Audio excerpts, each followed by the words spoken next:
The narrator was a young nurse working at a geriatric hospital, a role that often required immense patience and empathy.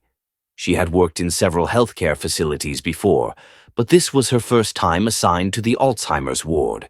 The ward was a quiet, somewhat somber place, filled with elderly patients who had long since lost the clarity of their memories.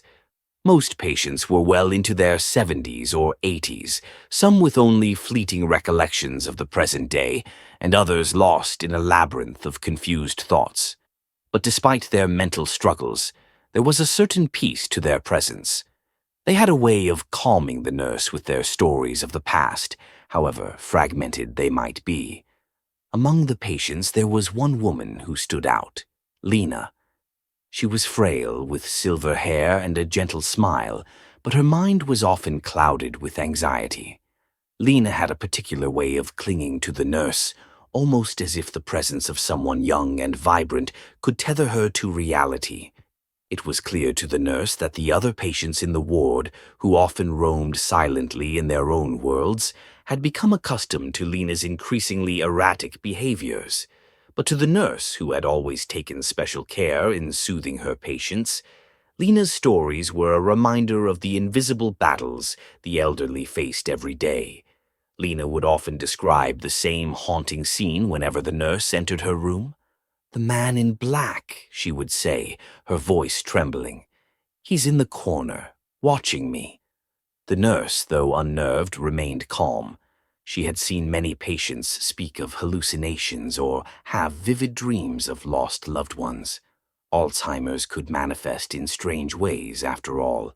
But Lena's description was too vivid, too consistent to dismiss as just another passing delusion.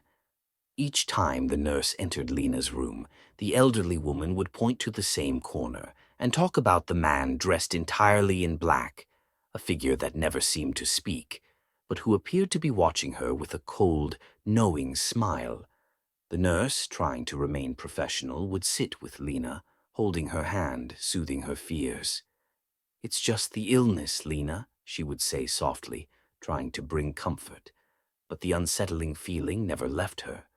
One evening, while stocking supplies in his small linen closet, something happened that she couldn't easily explain.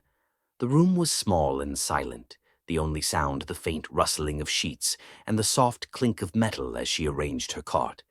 She was working in a near trance, having been awake for hours on end. Just as she reached for another stack of towels, she felt a sudden and unmistakable sensation, a heavy, cold hand pressing firmly on her shoulder. The air around her seemed to shift, and she spun around, heart racing, expecting to find one of her colleagues standing there, maybe playing a prank. But the room was empty. Her breath caught in her throat. For a moment she stood frozen, staring into the empty space, the eerie feeling still lingering like a shadow. But there was no one there. She told herself it was just exhaustion, maybe a trick of the mind from the long hours. Yet the feeling remained as though something unseen had brushed against her. She tried to push it aside, returning to her work, but her thoughts were preoccupied by what had just happened. Had she imagined it? Was it the stress of her shift, or something else?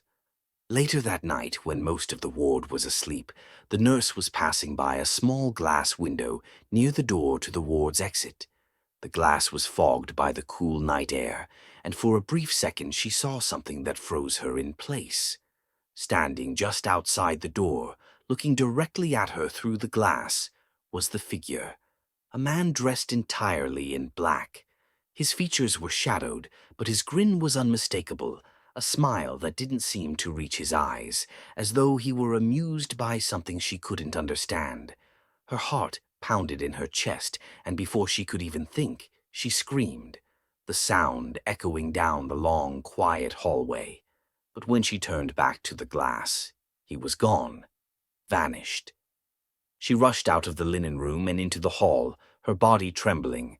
She frantically searched for another nurse, but the ward was eerily quiet. No one was around. She looked through every room, even checked the entrance to the building, but there was no one to be found. It was as if the man had disappeared into thin air. In the chaos of her panic, she returned to Lena's room to find the elderly woman staring at her with wide, fearful eyes. Lena had been woken by the nurse's scream, and in her dazed state she muttered, "The man in black. He's coming for us." The nurse, still reeling from the strange encounter, asked Lena, almost afraid to hear the answer, what the man in black looked like. Without hesitation, Lena began describing him in detail. He was tall, with a dark coat, and he smiled at me, like he knew something terrible was coming. The nurse's blood ran cold. The description was identical to what she had seen outside the glass door just moments before. She wasn't sure if she was imagining things or if there was something more sinister at work in the hospital, but she could no longer ignore the feeling that she wasn't alone in the ward. That night, as the nurse was finishing her shift, Lena's screams echoed through the ward once more.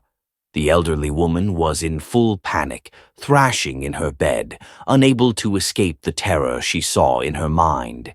"Get me out of here," she screamed. "He's coming. He's coming for us." The nurse, too shaken to continue, quickly called for help. But the unease that had settled over her was overwhelming. The next morning, after the shift had ended, the nurse made a decision that would forever change her life.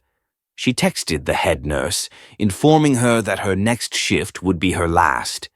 The hospital and the unnerving experience with Lena and the man in black had left her deeply unsettled. She wasn't sure if it was the exhaustion, the isolation, or something far beyond explanation, but she knew she could never return. She had seen something or someone that shouldn't have been there, and it haunted her every waking moment. The nurse would never forget the feeling of that hand on her shoulder, nor the image of the man in black smiling through the glass. Was it a figment of her imagination, born from exhaustion and fear, or was it something far darker, a presence that had been lurking in the hospital long before she ever set foot inside? To this day, she still wonders if Lena had known more than she let on, if the old woman had been seeing the truth all along. The nurse, her mind still haunted by the eerie encounter with Lena and the man in black, couldn't shake the unsettling feeling as she prepared to leave the hospital. With trembling hands, she texted the head nurse, "I can't do this anymore. My next shift will be my last. Last night was too much for me."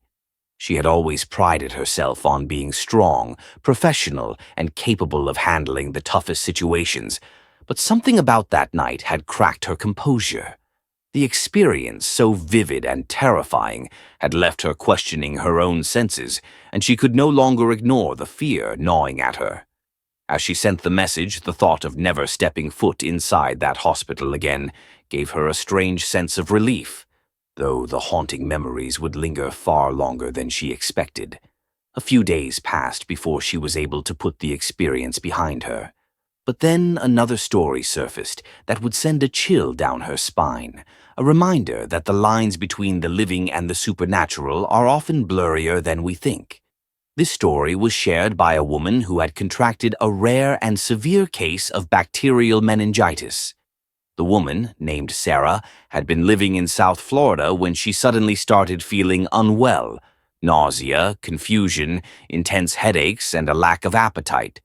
But it wasn't until the hallucinations started that Sarah knew something was seriously wrong.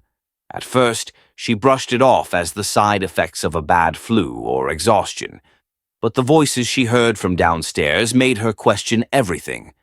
One evening, as Sarah lay in bed, her head pounding and her body too weak to move, she heard a child's voice calling from the floor below. "Mom?" The sound was so clear, so distinct, that it pierced through her feverish delirium. She froze, her heart racing, certain she must be dreaming. The thing was, Sarah had no children. She had never been pregnant, and her home was empty, just her and her husband, Jason. The voice echoed again. "Mom, are you there?" Terrified and confused, Sarah mustered all her strength and dragged herself out of bed, hoping to find the source of the voice. But when she reached the top of the stairs, the house was eerily silent. The voice never came again. Still unsure of what she had just experienced, she called her husband, her voice trembling. She was so distressed she could barely explain the situation, but Jason assured her that she must have imagined it. He hurried home from work, concerned about her state. Yet, as Sarah waited for him to arrive, the hallucinations only worsened. While changing out of her pajamas, she felt another wave of nausea, causing her to rush to the bathroom. As she was mid-throw up, she heard a voice again. But this time it wasn't the child's voice. It was a low, eerie sound coming from outside the bathroom door. She couldn't quite make out the words, but it sounded like a whisper, and the tone felt menacing. At that moment, she was certain that whatever was happening to her was beyond ordinary illness.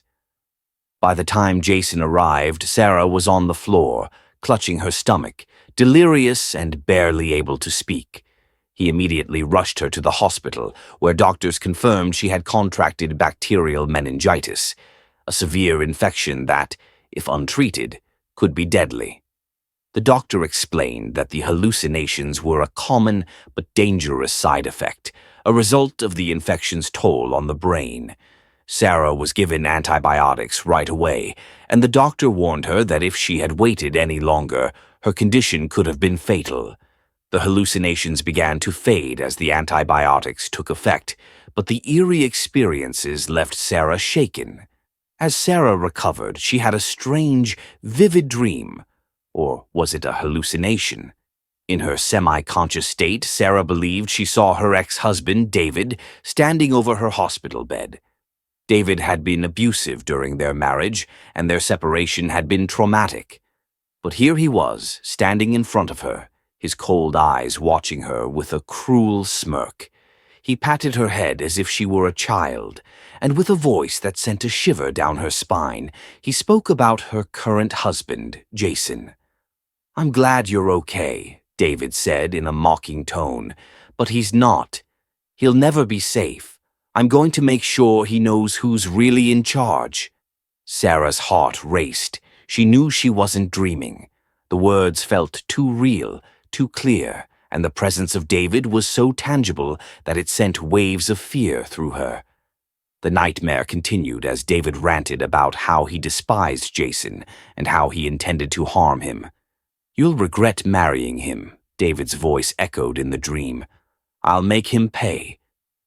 When Sarah woke the next morning, her head was still spinning from the lingering effects of the meningitis, but she knew she had to tell someone about the dream, or hallucination. She spoke with the nurse, describing the encounter. The nurse seemed concerned, but explained that the antibiotics Sarah was receiving could have caused delirium, a state where it's difficult to distinguish dreams from reality. Sarah nodded, but deep down she couldn't shake the feeling that what she had seen was real, that David had actually been there. The shock came later that day when a nurse mentioned that a cousin named David had visited Sarah in the night. Sarah's heart stopped. "David?" she asked, stunned. "I don't have any cousins here. My ex-husband's name is David. Did he visit me?"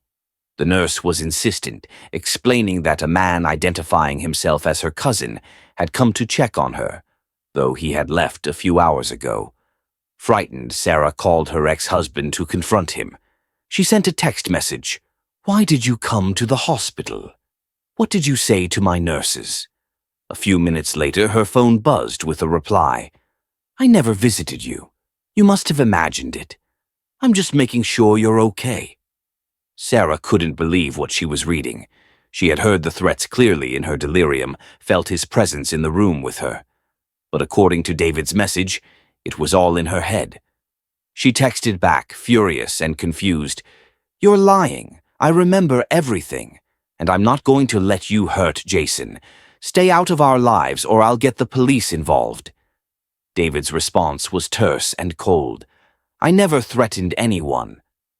"Don't make up lies." But Sarah wasn't sure what to believe anymore. The lines between reality and hallucination had become blurred in a way she could not explain. Had her ex-husband really been there? Or had it all been a product of her feverish mind, twisted by the infection in her brain? Even though her body was healing, the emotional scars from both her past with David and the bizarre hallucinations remained. As she lay in her hospital bed, she couldn't help but wonder if there was something more sinister behind it all, something that went beyond mere illness. The hallucinations had felt too real, too deliberate, as if someone, or something, was trying to communicate with her from beyond the veil of consciousness. The narrator's story took a dramatic and terrifying turn when he met a girl named Francesca through Tinder. She was everything he had hoped for in a date: adventurous, confident, and with a flair for the unusual. Her profile caught his attention immediately. Her sleeve of tattoos on her left arm, her fiery red highlights, and her love for exploring forgotten places. One of her photos stood out in particular. It was taken on the rooftop of an abandoned hospital, the city skyline sprawling behind her. "It's an old, abandoned hospital on the edge of town," she had written in her profile. "It's creepy, sure, but it's also super cool to explore at night, and it's really easy to get in if you know how to avoid the one cop who patrols the parking lot." Intrigued by her boldness and her love for the unconventional, the narrator quickly struck up a conversation. It wasn't long before she suggested they explore the hospital together as a sort of unconventional first date. Most people might have balked at the idea of spending a night in a crumbling, haunted building, but the narrator was all in. It sounded like the perfect adventure, a break from the mundane routine of bars and dinners. The night they met, they drove out to the hospital together, the streets growing emptier as they approached the derelict building. The place loomed in the distance, a massive structure of decaying brick and rusted metal, the windows boarded up or shattered. "We'll park here, on this dead-end street," Francesca said, pulling into a shadowy spot hidden by overgrown bushes. The air was thick with tension, and the narrator couldn't help but feel a sense of foreboding settle over him as they both climbed out of the car. "It's just a 5-minute walk to the entrance," she added, as if this kind of thing was just a normal part of her routine. The two of them made their way across the dark parking lot, their footfalls echoing in the stillness of the night. The sense of isolation was palpable, and every rustling sound made the narrator's heart race a little faster. But Francesca seemed completely unfazed, chatting animatedly about her experiences exploring other abandoned places. She led the way to a broken window, the glass shards glittering in the moonlight like jagged teeth. With a practiced hand, she helped him climb inside. Once inside, the hospital was a maze of dim hallways, decaying furniture, and graffiti-covered walls. The oppressive silence was unsettling, broken only by the occasional sound of their footsteps or the distant creak of old beams. The hospital seemed to stretch endlessly, a labyrinth of rooms and corridors that seemed to go on forever. It was easy to lose track of time as they explored. The farther they ventured, the more the building seemed to consume them. As they reached the first floor, the atmosphere grew tense. Francesca's voice, normally lively, now sounded almost too loud in the silence. She kept talking about the hospital's history, about the rumors of hauntings and ghost sightings. The narrator was starting to feel the weight of the place, the way it seemed to breathe around them, as if the hospital itself was alive. And then, just as they rounded a corner, they both heard it. A soft, distant creak. It sounded like a door opening and closing, but it was far too deliberate. Francesca stopped mid-sentence, and the two of them froze. The noise echoed again, closer this time, and then a bang. "What was that?" the narrator whispered, his pulse quickening. Francesca's eyes widened. "I don't know. It could be other explorers, but I don't think anyone is supposed to be here. Let's turn off the lights and wait." They flicked off their flashlights, their breathing growing heavy in the suffocating darkness.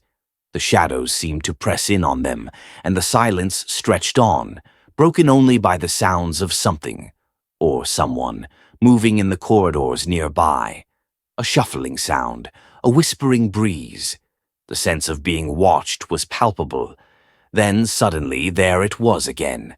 A sharp bang, this time much closer. It wasn't just a random noise, it was deliberate, a sound as though someone was trying to get their attention, to make their presence known. Francesca's eyes darted around nervously, and she grabbed the narrator's arm. "We need to move. Now." Without waiting another second, they scrambled through the dark, their feet slipping on the debris as they ran up a nearby staircase. But the sense of being followed was overwhelming. The footsteps they had heard earlier seemed to grow closer, echoing from behind them. "Someone's after us," the narrator said, his voice strained. Francesca nodded, her face pale but determined. "We need to get to the rooftop. It's the only place where we can catch our breath and figure out what's going on." They reached the rooftop, but the view was anything but calming. The lights of the city below seemed so far away, as though the world outside the hospital had ceased to exist. They huddled in the shadows, trying to steady their breath and listen for any sign of pursuit. But then they heard it. A voice, low and smooth, calling from below. "Come on down." The man was standing at the base of the pillar they were perched on, his voice echoing up toward them. He was dressed in all black, black jacket, black sweatpants, a dark beanie pulled low over his face. He smiled up at them, a wide, chilling grin. "Come on down," he repeated, his voice deep and unnerving. "I won't bite. I just want to talk." Francesca tensed beside the narrator. "No way," she hissed. "That guy is not okay. We need to go." But as they turned to leave, they heard the unmistakable sound of the man's footsteps echoing through the hospital once again, following them up the stairs. The chase was on. They scrambled down the narrow wooden planks, fear pushing them forward as they raced through the dark, twisting hallways. Their flashlights barely illuminated the path ahead as they made their way back toward the basement. The man's footsteps grew louder, his pursuit relentless. Every corner they turned, every hallway they bolted down, seemed to stretch into an endless maze, and the sense of being trapped grew stronger with each passing second. Finally, they reached the basement, and without a second thought, they climbed through the broken window once again. The cold air hit them like a slap as they dropped to the ground, their legs trembling from the adrenaline. "That was too close," the narrator breathed, his heart still racing. Francesca nodded, a look of relief on her face. "We can't go back there. Not ever." They ran back across the parking lot to the car, their minds racing as they locked the doors. The hospital loomed behind them, its dark windows like empty eyes watching their every move. Neither of them spoke until they reached a nearby fast food joint. They pulled into the parking lot and, despite the tension that still clung to them, they couldn't help but laugh nervously. "I think we just survived a horror movie," the narrator said, shaking his head in disbelief. Francesca smiled, though it was tinged with a nervous energy. "Yeah, but I don't think we're ever going back there again." They spent the next hour talking, trying to process what had just happened. In that moment, the narrator realized how strong the bond between them had become, forged in the fire of fear and survival. What had started as an unusual date had transformed into something far deeper, a friendship born out of shared terror. And while their connection remained strong, neither of them ever returned to the abandoned hospital. It had become a dark chapter in their lives, a place filled with unsettling memories of the man in black who had tried to lure them into the darkness. From that night forward, they remained close friends, sharing their wild stories and adventures. But they both knew that certain places, certain experiences, were better left in the past.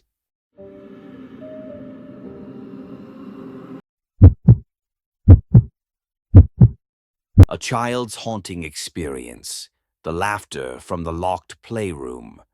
Imagine being a child with a heart condition, constantly in and out of the hospital, spending days and nights in sterile, quiet rooms, surrounded by the beeping of machines and the distant murmur of nurses' footsteps. The hospital was a second home for me, and while I had grown used to the routines, the nurses checking in, the doctors visiting with their charts, the constant hum of fluorescent lights, there was always an eerie stillness at night that made sleep feel like an impossible task. When I was young, I had a serious heart condition that required frequent hospital stays. At first, the whole experience was frightening and overwhelming, but over time, the doctors, nurses, and the routine of hospital life became familiar. However, as much as I got used to the physical side of my illness, the nights at the hospital were always unsettling. There was something about the stillness of the night, the loneliness of being in a room surrounded by medical equipment that never felt right. One particular night stands out vividly in my memory, a night I can never quite explain. It was around 3 a.m., a time when most of the hospital seemed to be asleep. The corridors were dark and the only light came from the moon filtering through the small window in my room. I was lying in bed, trying to sleep but unable to find rest, as I often did in the hospital. My body was too accustomed to the chaos of medical procedures and IV drips to truly relax. Then I heard it. At first it was faint, like a distant murmur that I could almost convince myself was my imagination. But as I listened more closely, the sounds became clearer. Laughter. It wasn't the laughter of adults or the nurses chatting as they made their rounds. No, this was unmistakably the laughter of children, bright, carefree, and full of energy. I sat up in bed, my heart racing. The laughter sounded like it was coming from the playroom just across the hall from my room. The playroom was usually locked at night, as it was only meant for the younger patients during the day. But this laughter, it seemed so real, so vibrant, as if a group of children were inside, playing, laughing, having fun. And yet, I knew the playroom was empty. It had to be. I listened more intently, my heart pounding in my chest. The laughter continued for a few minutes, echoing in the quiet hall. It sounded like the children were running around, laughing, playing games, and shouting to each other. I even thought I heard a ball bounce against the walls. But that couldn't be possible. The playroom had been locked since the evening, and there were no children allowed to play at that time of night. I tried to shake it off. It had to be a trick of the mind, right? Maybe it was the sound of the hospital's old plumbing or a strange echo from somewhere else. But the more I thought about it, the more I realized that something wasn't right. Why would I hear children's laughter at 3 a.m. when the entire hospital was asleep? The hospital was quiet at night, save for the sounds of machines and the occasional footsteps of a nurse checking in. But children's laughter, that was something else. Unable to ignore the strange noise any longer, I mustered the courage to call out to the nurse on duty. I pressed the call button and waited, my mind racing with thoughts of what could be causing this bizarre noise. When the nurse entered, I asked her if there were any children in the playroom at that hour.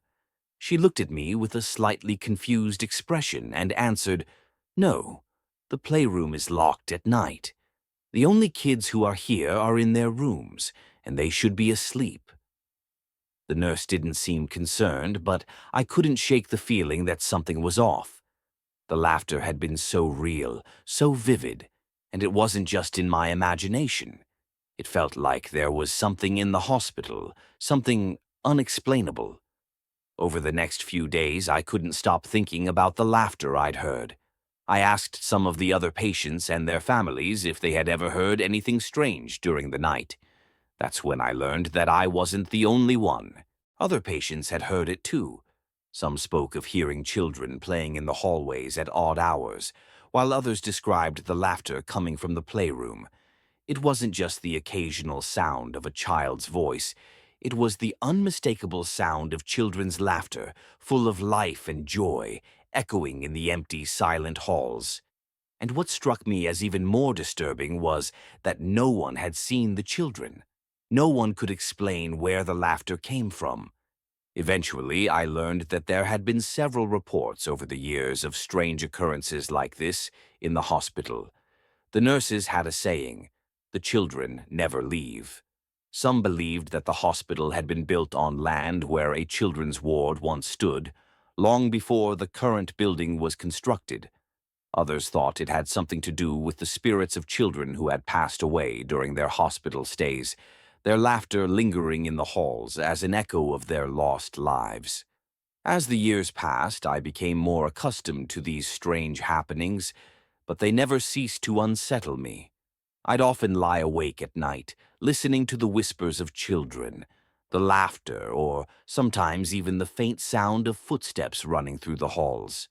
I could never fully explain what I had experienced, but the strange occurrences seemed to be a constant in the hospital. It was as if the hospital itself held on to its past, memories of children who had once filled the halls with life, now forever echoing in the empty spaces. It wasn't just my imagination or the side effects of medication.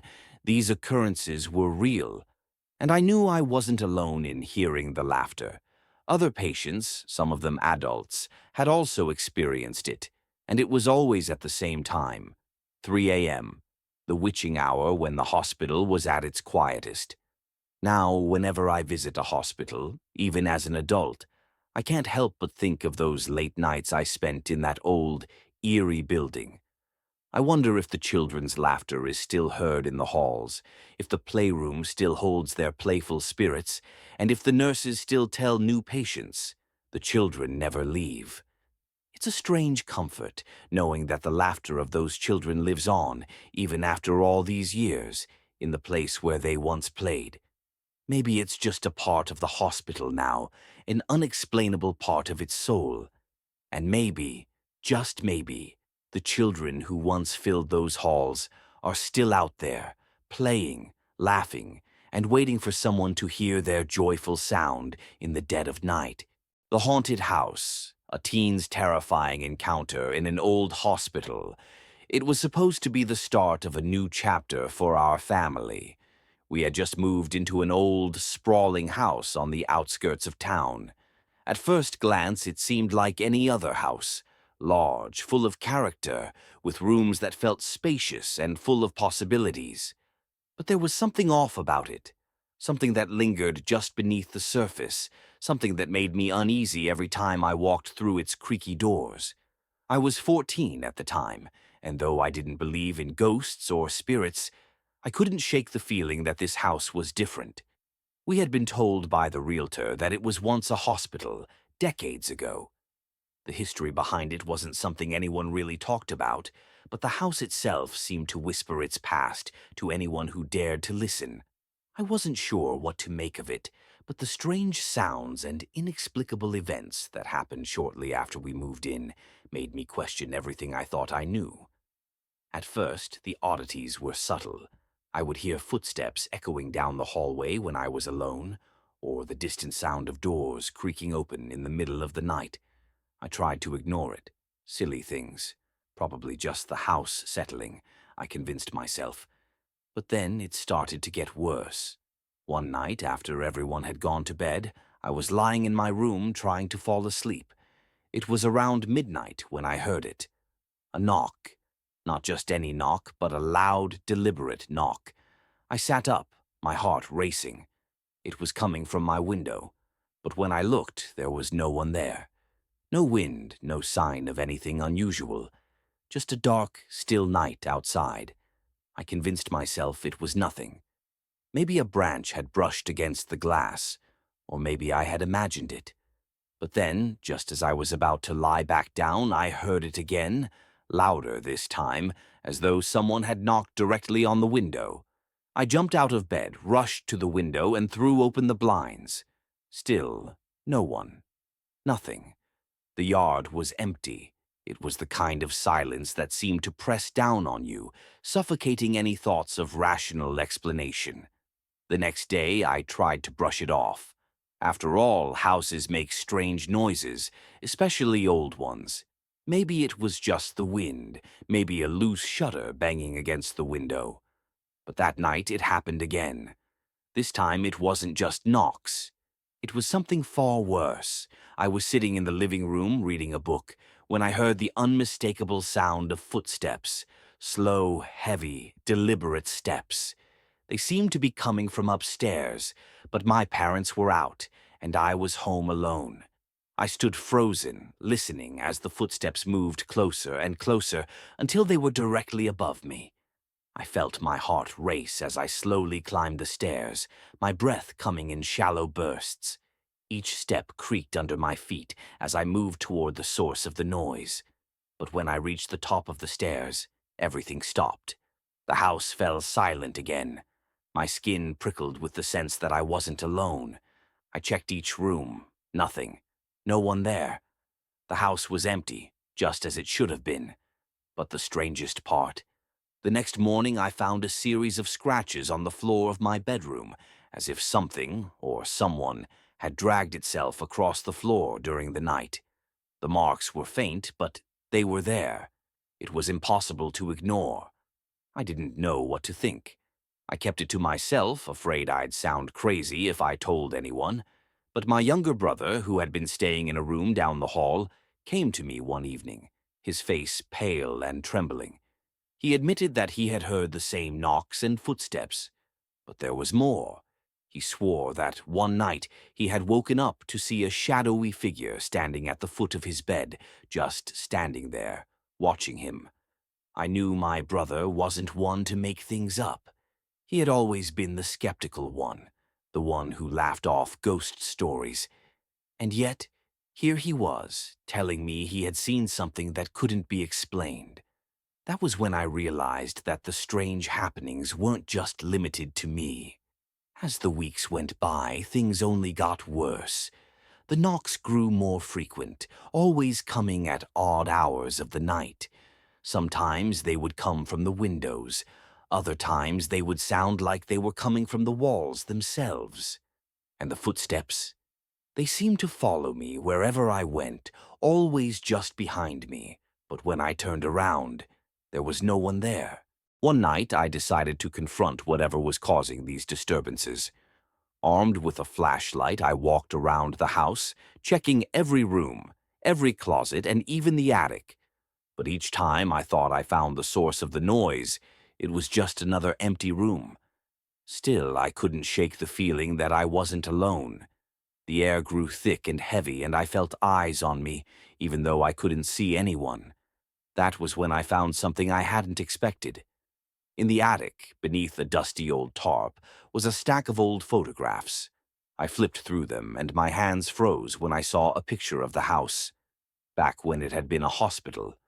There were nurses in old-fashioned uniforms, and in the background I could see patients lying in beds, some of them appearing to be quite ill. But what struck me the most was one particular photo. In the corner of the image there was a shadowy figure standing by the door. At first, I thought it was just a trick of the light, but as I studied it, I realized it was a person, dressed in clothes that didn't belong to any of the hospital staff. I quickly closed the album and left the attic, my heart pounding in my chest. Could this be connected to the strange events? Was there something or someone still lingering in this house? Despite the strange occurrences, we never found any logical explanation. We eventually moved out of the house, but the memories of the knocks, the footsteps, and that chilling photo stayed with me. To this day, I can't explain what happened in that old house. I don't know if it was a spirit, a ghost, or just some strange energy that had taken hold of the place. But I do know one thing for sure. Something in that house was trying to get our attention, something that, no matter how hard we tried to ignore it, could not be explained. And as I look back, I can't help but wonder, did we unknowingly disturb something that had been resting for years? Or was it simply the house's past, echoing through time, trying to remind us of the many lives that had once passed through its walls? We may never know, but the mystery of the house remains unsolved, and the knocks to this day echo in my memory.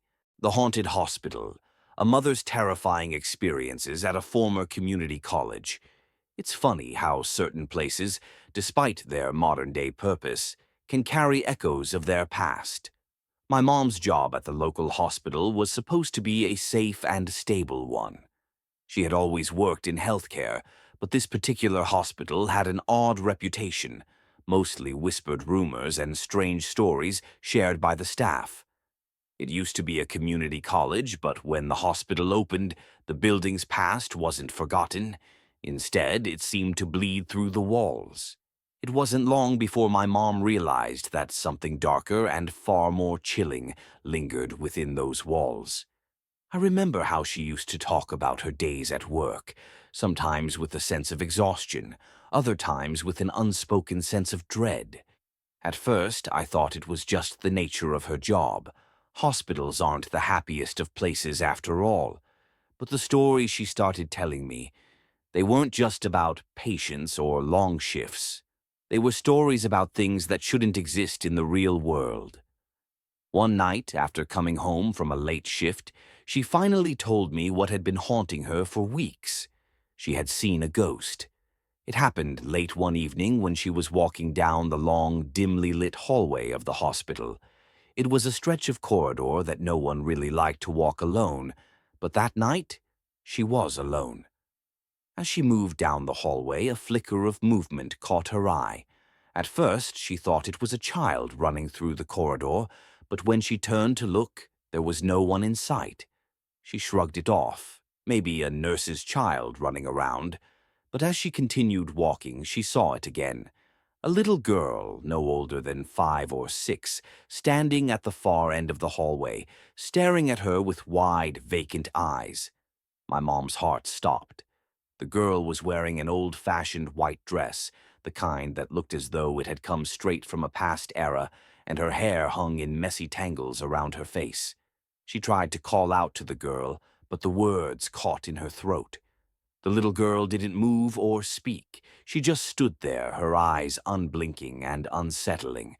My mom slowly took a few steps forward, but before she could say anything, the girl vanished. One moment, she was there, and the next, she was gone, as if she had never existed at all. Shaken, my mom turned and hurried back to the nurse's station, but the eerie feeling lingered. She didn't tell anyone that night. No one would believe her, she thought.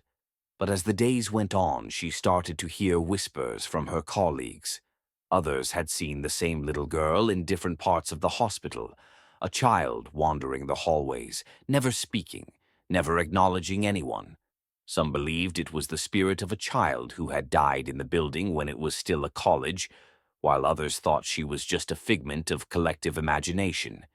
But to my mom, the encounter felt all too real. This wasn't the last time she would have an encounter with the supernatural in the hospital, though. A few months later, she had an experience so terrifying, it nearly pushed her to quit. It happened one night when she was asked to cover a late shift in the hospital's morgue. It was a job she had done before, nothing out of the ordinary, just paperwork and making sure the deceased were properly accounted for. But this night felt different. There was an oppressive silence in the morgue, and the air felt heavier than usual. As she was organizing some files, she noticed something strange. The room's lights flickered, casting long shadows on the cold metal tables where the bodies were laid out. She froze, feeling a sudden chill crawl up her spine. It was almost as if the air had shifted, and there was a presence, something that made her skin prickle. She dismissed it as nothing, probably just the lights, or maybe she was tired. But then the temperature in the room dropped drastically. My mom could see her breath, thin plumes of vapor hanging in the air. She stepped back, unnerved, when she heard a noise. At first, it sounded like a faint scratching coming from one of the morgue drawers. Then the scratching grew louder, more frantic, as though someone, or something, was trying to escape. Terrified, my mom rushed over to the drawer, her heart pounding in her chest. She stood there for a moment, gathering the courage to open it. But as her hand reached for the handle, the noise suddenly stopped. The room was deathly silent again. Reluctantly, she opened the drawer, half expecting to find something or someone alive inside. But there was nothing. No body, no explanation, just the cold metal and emptiness. Still shaken, she turned to leave the morgue, but as she did, she felt a hand gently brush against her shoulder. Her heart skipped a beat, and she spun around, expecting to see one of her colleagues behind her. But no one was there. She was alone, completely alone. Her breaths came in shallow gasps as she hurried out of the morgue, her footsteps echoing through the empty hallways. The feeling of being watched lingered with her for the rest of the night, and she couldn't shake the sensation that something was following her, something that didn't belong in this world.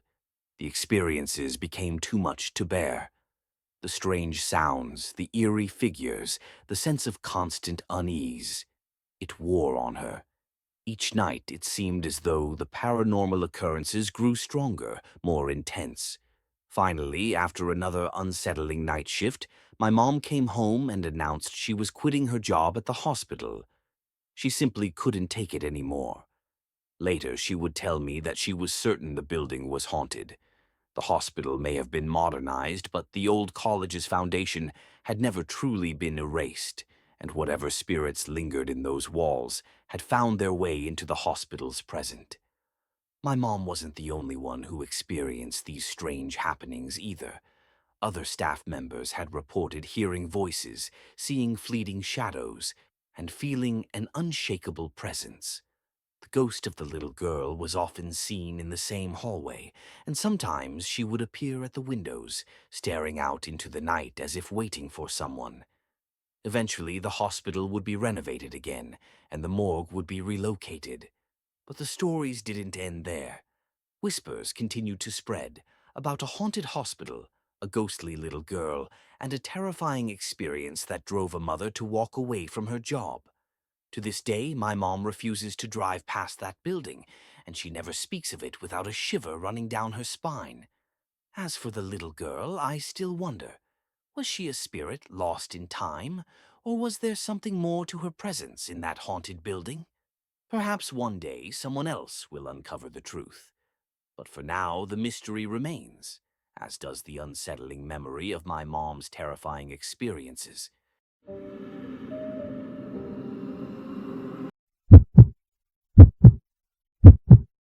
A terrifying experience in a mental hospital. Some memories are so vivid that they are impossible to forget, no matter how many years pass. A young girl shared her terrifying experience in a mental hospital when she was just 13 years old. At such a young age, she faced horrors that words could hardly describe. At that time, she was going through a very tough period in her life. Separated from her family, she felt lost and alone. All of the negative emotions gradually built up, leading to an overwhelming psychological breakdown. She decided to confide in her therapist about her suicidal thoughts. This revelation led the therapist to inform her foster parents, and before long she found herself being admitted to a mental hospital for treatment. Upon arriving at the hospital, she did not receive the warmth she had hoped for. Instead, she encountered cold indifference and a lack of understanding. She was placed in a special ward for patients with serious mental health issues. It was here that she met another girl who would become the central figure in a story that she would never forget. The room she was placed in had a stark, white bed and a small window through which faint light streamed. Everything was dark and quiet, the silence broken only by the occasional sound of a door creaking. The girl who would share the room with her was lying motionless in bed, eyes closed as if in a deep sleep. At first, the girl paid little attention to her new roommate, but when the young girl began speaking, the other girls started to respond. "Hi, I'm—" the girl's name. "I just got here. I'm here because of some psychological issues," the new girl explained. "Why are you here?" The girl across from her opened her eyes slowly, stared at her with an intense gaze, and then said in a cold, eerie tone, "I'm here because I want to kill you." Her voice was calm, almost detached, as if she were speaking about something trivial. A chill ran down the newcomer's spine. It was not a joke. This was a direct and disturbing threat. The girl didn't know what to think or how to react. Was she imagining things? Was this girl dangerous? Her heart raced with fear, Panicked, she quickly went to find a nurse, thinking that maybe the other girl needed help. When the nurse entered the room, the girl spoke, her voice shaking. "She told me she wants to kill me," she stammered. The nurse didn't react immediately, but her expression shifted. She looked at the girl in the bed, and the words she spoke next were enough to freeze anyone in place. "You need to move her to a different room. Don't go near her," the nurse said, her voice filled with uncertainty. It was clear that something was deeply wrong.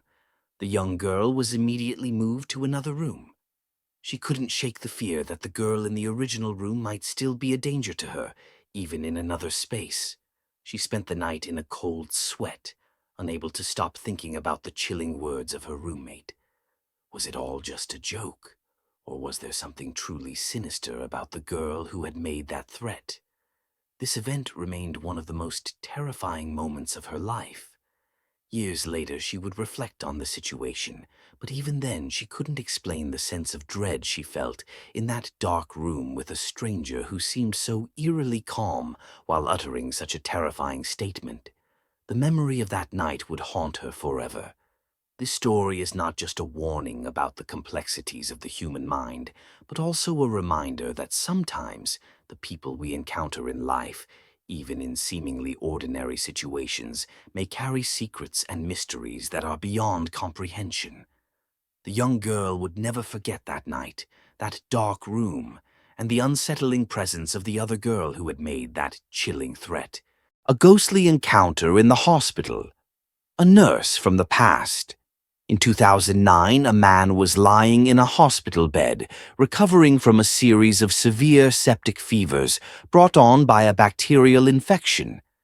It was one of those hospital stays where the hours seemed to drag on endlessly, as he was hooked up to IVs and antibiotics, his body exhausted from the toll of the infection. It was a rough time, and the loneliness of being alone in a sterile, quiet room only added to the discomfort. One evening, as he was lying in bed, flipping through late-night TV channels to distract himself from his pain, something unusual caught his eye. He glanced toward the door, and there stood a nurse. At first glance, she appeared perfectly normal, just another member of the hospital staff coming to check on him. But there was something odd about her. She was dressed in an old-fashioned nurse's uniform, not the modern blue scrubs the hospital staff typically wore, but an antique white gown with a bonnet and a red cross on the front.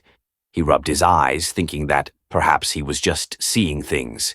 But when he looked again, the nurse was still there, standing at the doorway with a serene smile on her face. She raised one finger to her lips in a gesture that could only mean one thing. "Shh," as if signaling him to be quiet. The nurse didn't speak. She just smiled, and then, as if she had been nothing more than a figment of his imagination, she quietly vanished from view, fading into the hallway. He lay there stunned, unsure of what he had just witnessed. Had it been a hallucination caused by his fever or the exhaustion of his illness? Was he just dreaming? The next morning, the experience seemed to linger in his mind. He couldn't shake the image of the nurse dressed in that old-fashioned uniform.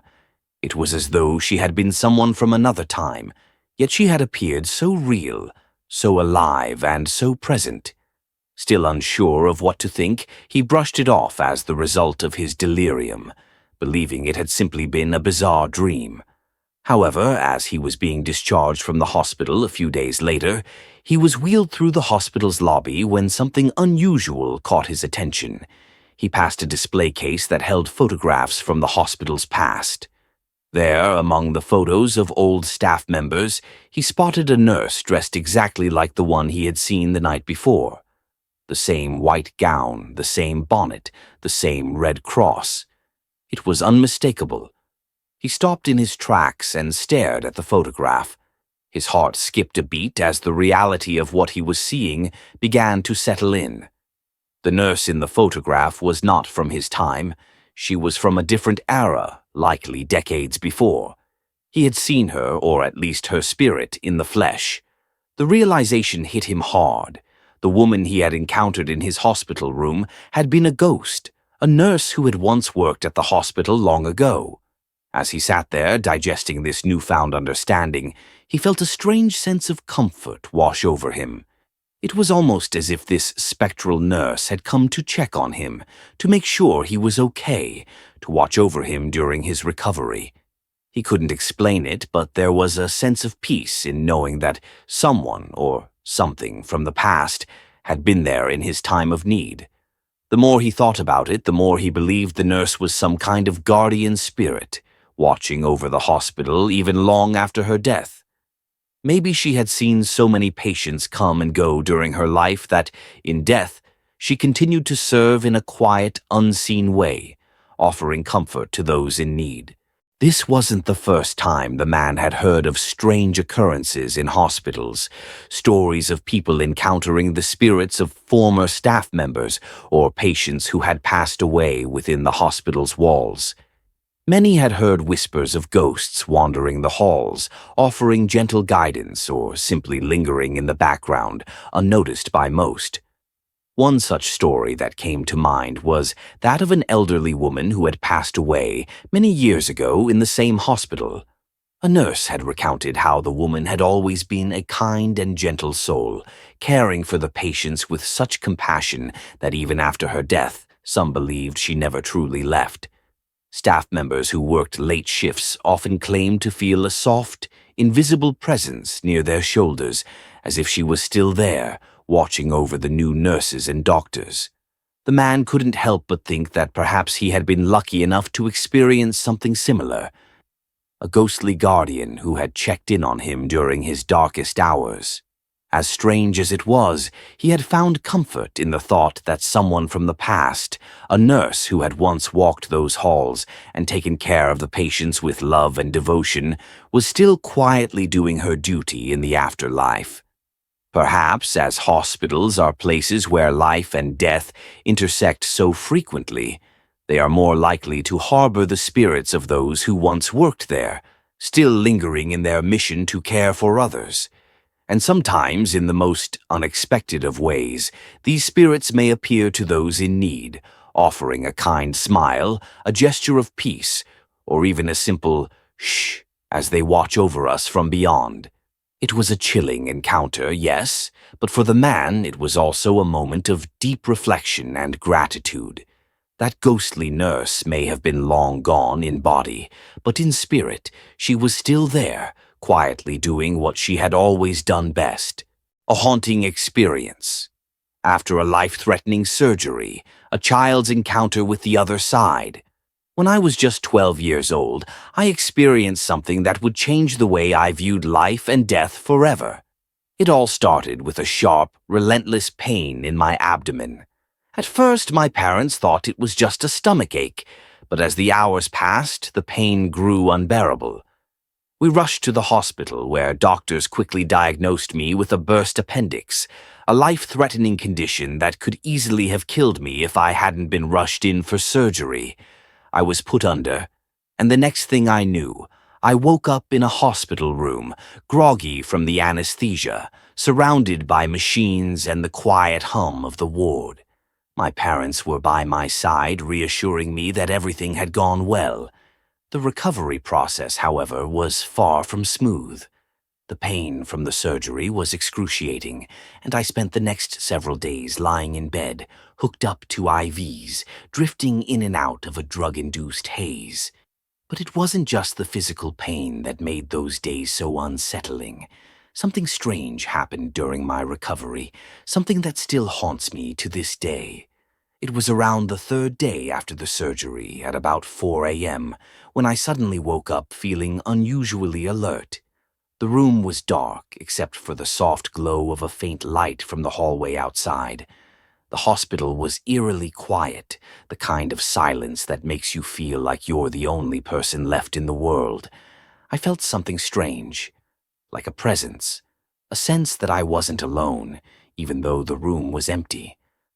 I tried to ignore it, thinking it was just the medication playing tricks on me. But when I turned my head toward the window, I saw something that made my heart stop. Outside, in the pouring rain, there was a woman standing just beyond the glass. Her face was obscured by the rain, but I could make out her features, pale, disheveled, and unnaturally still. It was strange because the rain seemed to be washing her face away, as if she were made of the same mist and water, her features blurring with each drop that hit the glass. But what was even more terrifying was the look in her eyes. There was something haunting about her gaze, like she was staring right at me, yet she wasn't alive. She looked like a ghost. I tried to convince myself it was a trick of my imagination, the result of the painkillers or perhaps the dim light playing with my perception. But then she opened her mouth, and I heard a sound that made my blood run cold, a high-pitched, muffled scream, like she was in agony or begging for help. Her mouth stretched wide, and the scream echoed in my ears, though it didn't seem to come from her directly. It was as if it came from the very walls around me, reverberating through my bones. The fear that coursed through me was overwhelming, and in that moment I couldn't move. I felt paralyzed, as though something inside me was shutting down. The next thing I knew, I blacked out. Everything went black, and I lost all sense of time. When I woke up again, the woman outside the window was gone, but the terror I felt lingered. My heart was racing, and I couldn't explain what had just happened. It felt too real to be a dream, too vivid to be the result of medication. But I didn't want to believe it. I tried to tell the nurses what I had seen, but they just brushed it off, saying it was probably a side effect of the drugs or just a nightmare from the trauma of surgery. A few days later, as I was preparing to leave the hospital, I asked one of the older doctors about the room I had been staying in. He was a quiet man, someone who had worked there for many years, and I wasn't sure if he would even entertain the idea of ghosts. But when I mentioned the woman outside the window, his expression changed. He looked at me with a solemn face and, after a long pause, he said something I'll never forget. "You saw her, didn't you? The woman who died in that room." I was taken aback.